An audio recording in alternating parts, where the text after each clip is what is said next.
started. Good morning, educators. Thank you so much for joining us for our monthly webinar series. Our December webinar will cover A through F accountability, making an impact using Texas OnCourse.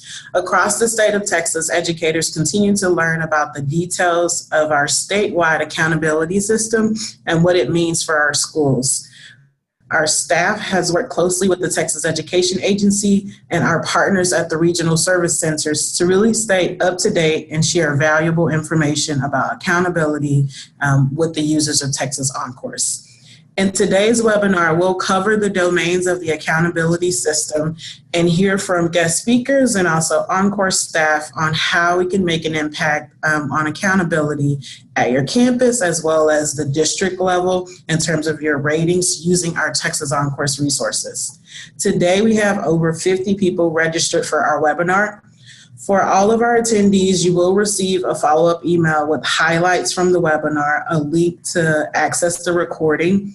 We'll also post all of our webinar content on the website, texasoncourse.org. So feel free to share our webinar and additional resources with your colleagues that will find this information helpful when they're helping students and families plan for a college and career.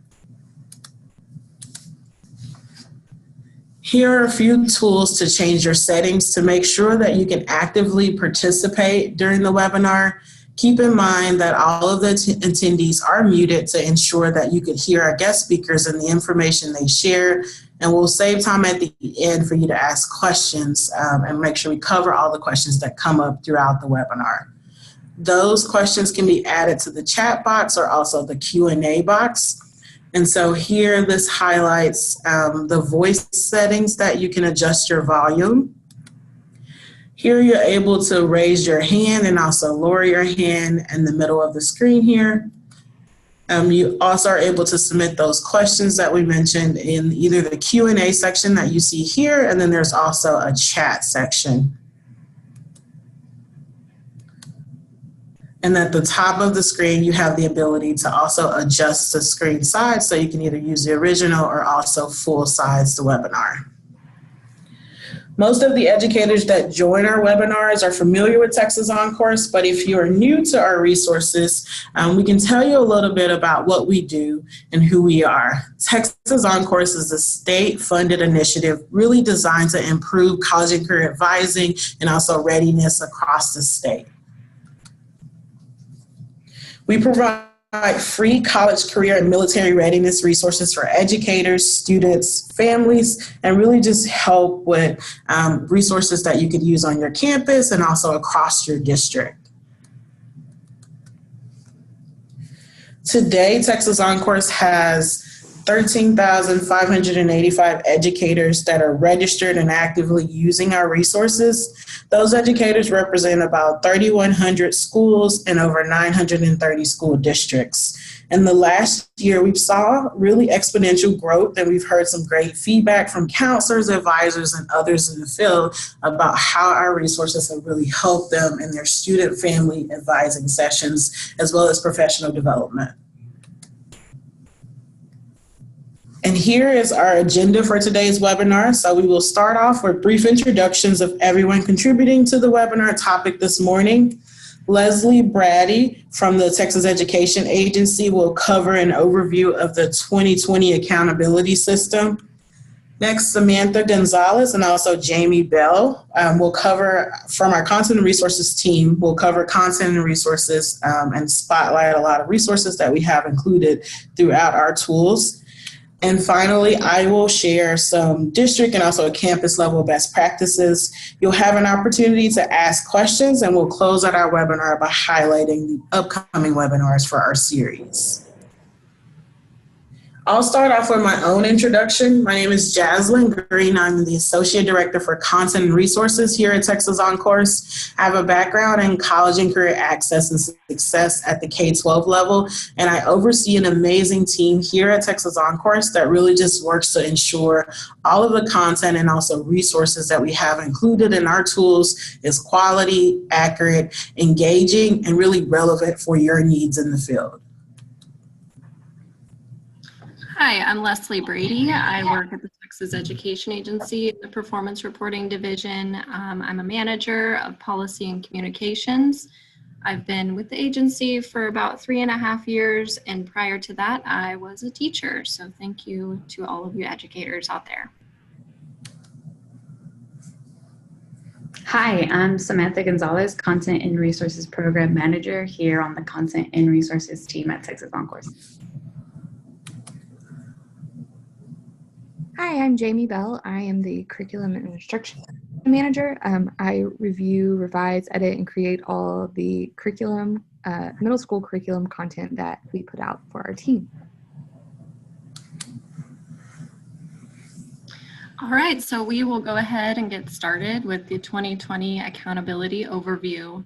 One thing that I will mention is that we are still meeting with our advisory groups to determine final recommendations for the 2020 accountability system. However, everything in this presentation today should hold true. We just anticipate tiny tweaks, really just nitty-gritty details that will change for 2020. So we will go ahead and get started. All right, so just a bit of background information that you likely know. The A through F accountability system as we have it was established in House Bill 22, and that required that the commissioner evaluate districts and campuses based on an A through F system. So in statute, along with the letter grades, there are these descriptors. A lot of districts prefer to use these. Most of the agency materials and documents just show letter grades, but we do associate exemplary with an A, recognized with a B, acceptable with a C, in need of improvement with a D, and unacceptable with an F. So we have 3 domains that we evaluate districts and campuses on. We have the student achievement domain, the school progress domain, and the closing the gaps domain. We take the better of student achievement or school progress and use that for 70% of the overall rating, and 30% is closing the gaps. So we will go ahead and jump into student achievement. Student achievement for elementary and middle schools is 100% based on STAR. High schools, K through 12s, and districts, we evaluate STAR at 40%, CCMR at 40%, and graduation rates at 20%. So this slide just shows all of the CCMR indicators. I'm not going to go through them individually, but they are all here. The ones that we added last year, which we won't have any changes for 2020. But for last year, the new ones were complete an on-ramps course under College Ready. And then under Career Ready, new last year, we had earn a level 1 or level 2 certificate and graduate under an advanced degree plan and be identified as a current special education student. So those 3 were new last year, and all of these will maintain for 2020. Now we'll jump into school progress. So school progress has 2 parts. We evaluate academic growth and relative performance. So we do use the better of these 2. So the system does have a better of part A and part B of school progress, and then we do look at the better of student achievement or school progress. So when we are evaluating the school progress domain, we will use the better of academic growth or relative performance. We'll jump into academic growth. So academic growth evaluates all assessments that were eligible for a STAR progress measure. And what we are looking for is whether the student earned expected or accelerated on the STAR progress measure, or whether they maintained performance from last year to this year. So this matrix goes over how points are awarded, and we have a separate matrix for STAR alternate 2, but I just included the STAR one. And this one, if you look at it, it just kind of lays out how points are awarded. So we'll just use an approaches last year to an approaches this year example. So if you look on the left-hand side, for previous year, if student earned approaches last year and then current year earned approaches also, if they met the STAR progress measure, if they earned expected or accelerated, they would earn 1 point for the district or campus. If they did not meet the STAR progress measure, if they earned limited, then they would earn 0.5 points because they maintained performance from approaches to approaches. Part B, relative performance. So relative performance evaluates the achievement of all students relative to districts or campuses with similar economically disadvantaged percentages. So this graph or this visual just kind of helps you imagine our methodology here. So you can see on the x-axis is percent eco-dis, the y-axis is STAR and CCMR. If CCMR is not available, we only look at STAR results. But what we did is we took 2016-17 data, so baseline data, and established cut points for every letter grade. So you can see that by the grade bands shown on the image. Once we did that, we took all districts and campuses in the state and plotted them on this graph. Depending on where they fall, that determines their letter grade. Something to keep in mind here is that the cut points maintain from 16-17, so they are not moving from year to year. And the last domain is closing the gaps. I will say that this is a system within a system, so it is quite complex, but we are just going to do a very high-level overview today. So student achievement and school progress looks at all students as one big group. Closing the gaps breaks it out and looks at individual student groups. So here you can see we look at race and ethnic groups, we look at special education status, continuously enrolled status, English learner status, and economically disadvantaged status. Along the left, you can see all 14 student groups specifically that we're looking at. And over on the right, you can see the components that we evaluate in closing the gaps. So for everybody, we look at academic achievement, and that's just the meets grade level percentage or above in reading and math. For elementary and middle schools, we look at growth. For high schools, K through 12s and districts, we look at a graduation rate. High schools, K through 12s and districts, we also look at CCMR. For elementary and middle schools, we look at the student achievement domain score STAR component only. And for everyone, we look at English language proficiency status. So there are 4 components for each campus type, and that's how we evaluate the closing the gaps domain.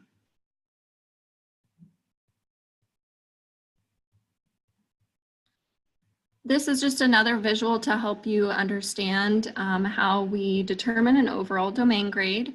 So again, we look at the student groups and we look at their achievement. How did they perform on each of those components? Then we look at the target. So every student group has a unique target.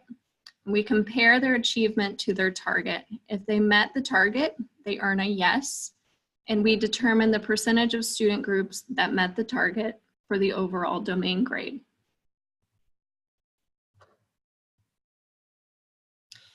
This slide just reiterates how we're determining an overall grade. So we do look at the better of student achievement or progress for 70%. And then we use 30%, or we use closing the gaps for 30%.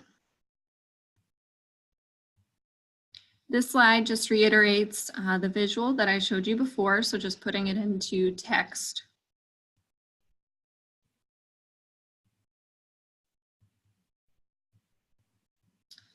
And this slide just walks you through an example. So just a reminder, we do scale our scores. So we take raw scores and scale them just to align with the common conception of letter grades. For example, 90 to 100 is an A, 80 to 89 is a B, etc. So looking at the chart, We have student achievement. They earned an 89, school progress part A an 84, school progress part B a 72, and closing the gaps an 81.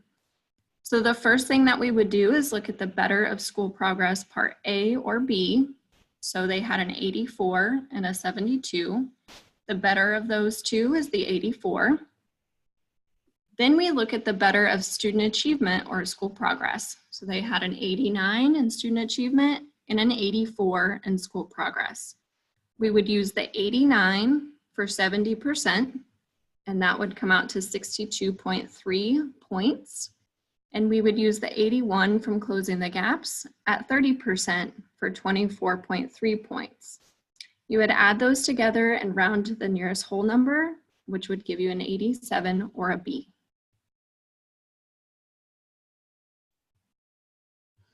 Distinction designations are separate from accountability ratings. In statute, we are required to issue distinction designations each year. They are awards for outstanding performance. Districts and campuses must have an A, B, C, or D to be eligible for them. They are awarded based on campus comparison groups, which are groups that put campuses together that are most similar in type, size, grade span, and tons of student demographics. So we're really looking at a group of similar type campuses. There are 7 distinction designations. We have an ELA distinction, a math, science, social studies, and then we have a top 25% comparative academic growth. So that is looking at school progress part A, how the campus or district performed.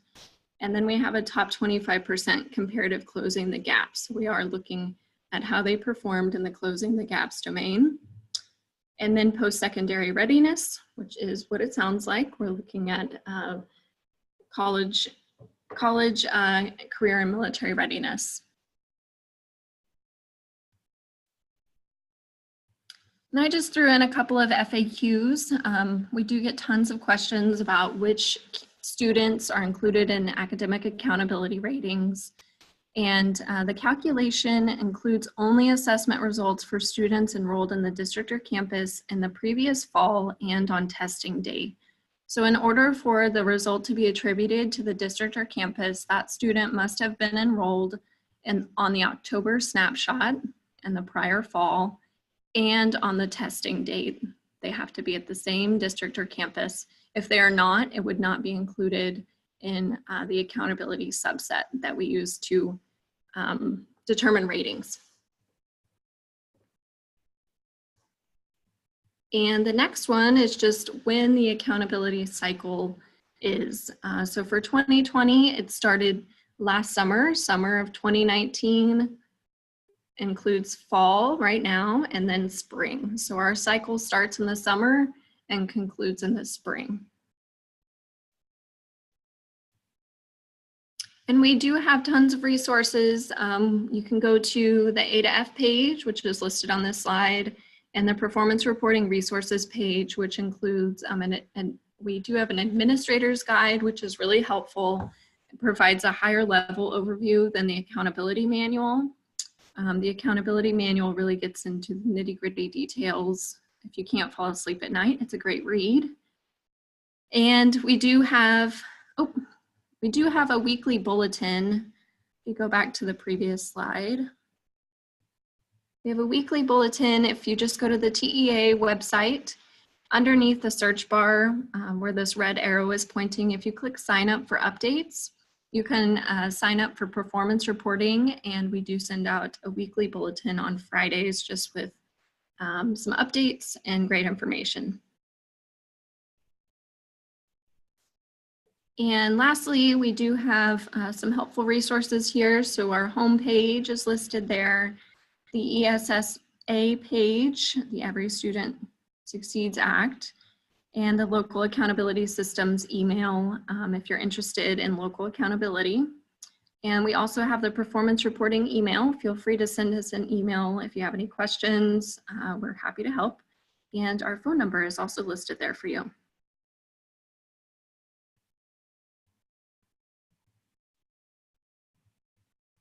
Thank you so much. Hi, this is Samantha Gonzalez again, and for today's Resources Spotlight, we're going to go over the Texas OnCourse College Career and Military Readiness handout, as well as go into depth about how the Texas OnCourse Academy modules and the middle school curriculum guide can support accountability components. So Texas OnCourse tools and resources can help campuses meet accountability requirements and increase student achievement. This handout identifies how the Academy and the middle school curriculum guide can help support campuses meet college, career, and military readiness components. To download a copy of the Texas OnCourse College Career and Military Readiness handout, complete the following steps. So from the Texas OnCourse website, you'll select the Educators drop-down menu, then select Admin, then Accountability and CCMR, and it'll bring you to this site, and you'll be able to download the CCMR chart from there. The modules listed in the College, Career, and Military Readiness handout provide many resources that can be used to reference or share with students in order to be prepared for the CCMR component. You can locate the resources highlighted for this webinar in the Additional Resources section of the module within the Academy or at Texas OnCourse's Pinterest page.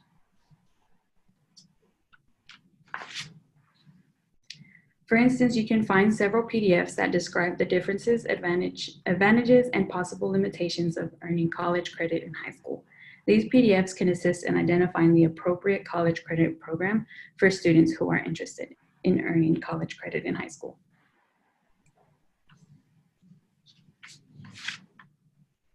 Within the military enlistment module, you can find resources to support students planning on enlisting in the military. The military branch entrance requirements infographic on the left ensures students understand the requirements to enlist. The military officer career examples PDF on the right can be used during advising sessions to help students make more informed decisions when choosing a career pathway in addition to enlisting. And I'll hand it over to Jamie, who will explain how the middle school curriculum guide supports the accountability components. Thanks, Samantha. Yes, so I'm just going to highlight a couple of our lessons that are in the handout. The first lesson I'm going to talk about is the post-secondary options. In this lesson, the students are summarizing and taking notes on the 4 main pathways, 2 of which are military and on-the-job training, which are related to the industry-based certification. This lesson and the other lesson that I'm going to show are really good lessons for middle school teachers to introduce these topics to students. If you're a high school educator or counselor, you can get with your middle school counterpart and share these lessons and resources with them. So these are the handout options that you can have students take notes and organize their thoughts and information. We have on the left Cornell Notes. And then on the right, we have a diagram style. Next is the roadmap checklist. In this lesson, the students use the Texas OnCourse website and MapMyGrad to take notes and organize their thoughts on the process of navigating how to get into college. And entrance exams are a component of this, which are also discussed in the handout that Samantha brought up.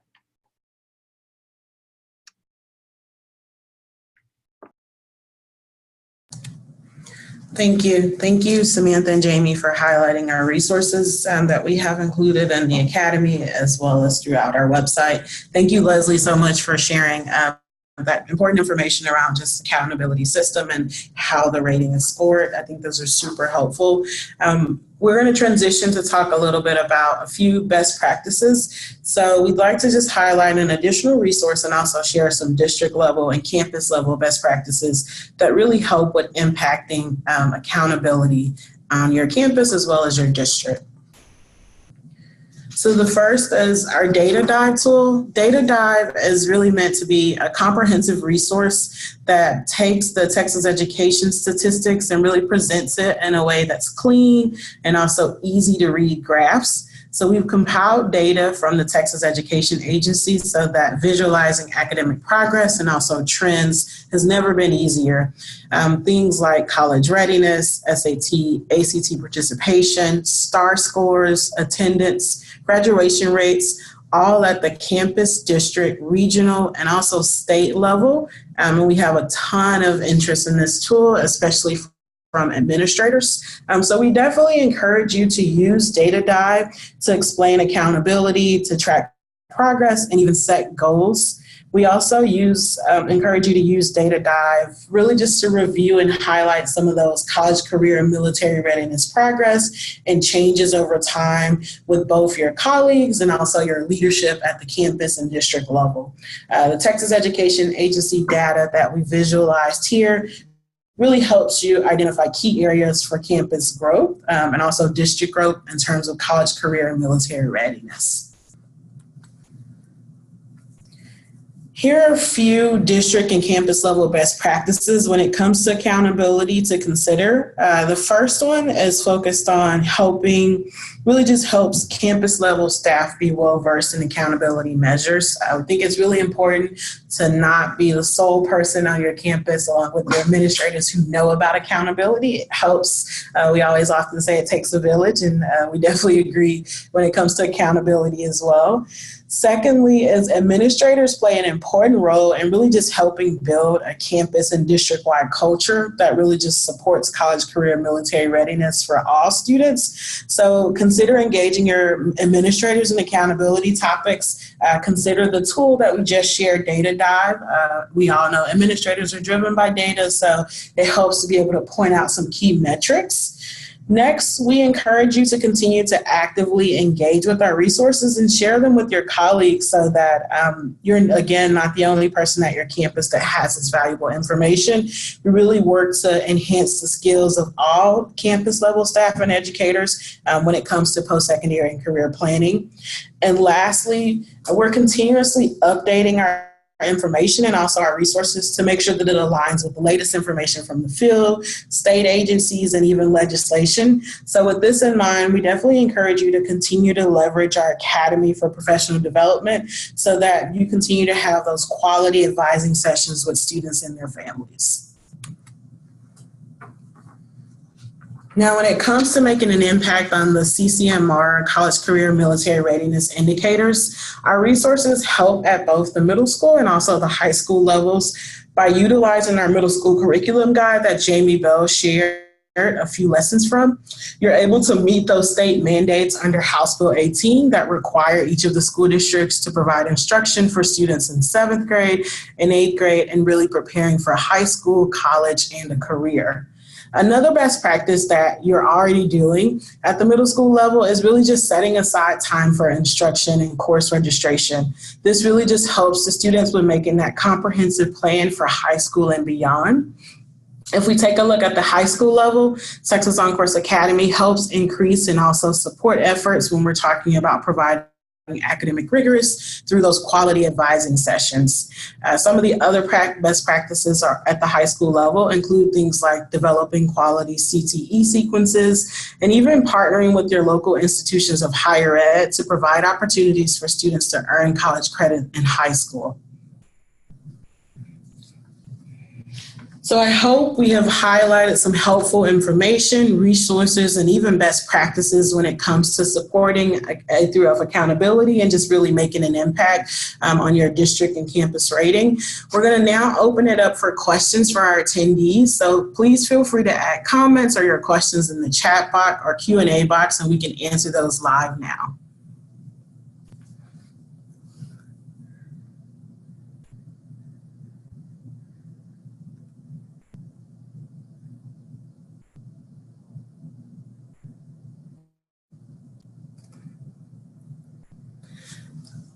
One question is, do we have the PDF of the slide deck? As we stated at the top of the webinar, we will make sure that this slide deck is also posted on our website, and we'll share with anyone who's registered for the webinar in a follow-up email as well. So we will make sure that you get this information.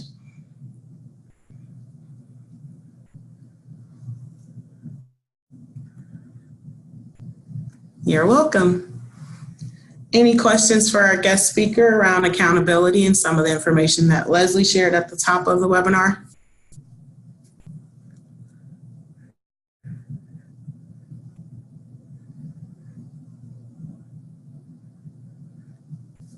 All right, if anything does come up, feel free to continue to put it in the Q&A or the chat box. And also you could follow up with us via email.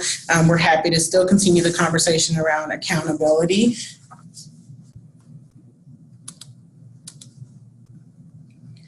As we prepare to wrap up our webinar, we'd like to highlight, I think we have a question, sorry. One question is from Lynn. It says, my district is struggling with military intent. Is it intent enlistment? Thank you. So the guidance on this hasn't changed. We are still advising districts to report if the student intends to enlist.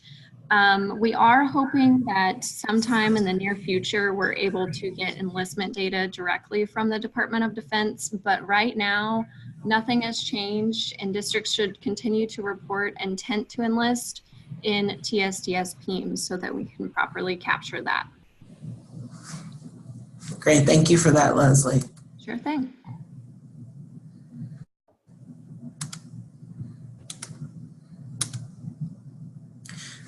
All right, so as we prepare to wrap up our webinar, we just like to highlight our latest newsletter, the College and Career Strategist. This newsletter, we offer exclusive information and resources for both middle and high school administrators on CCMR and also accountability.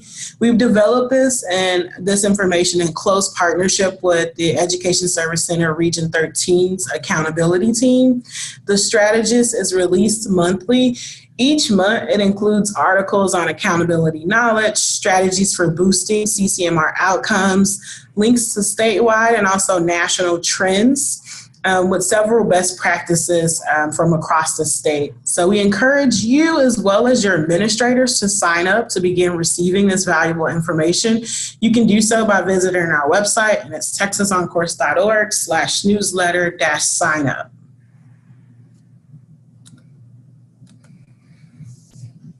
We wanted to take a few minutes to share information regarding our upcoming webinar series. So in January, our webinar will cover resources for working with families with special circumstances. Also in February, we'll cover earning college credit in high school. So definitely remember to register, and you'll receive the recording and the resources that we cover in each of those webinars.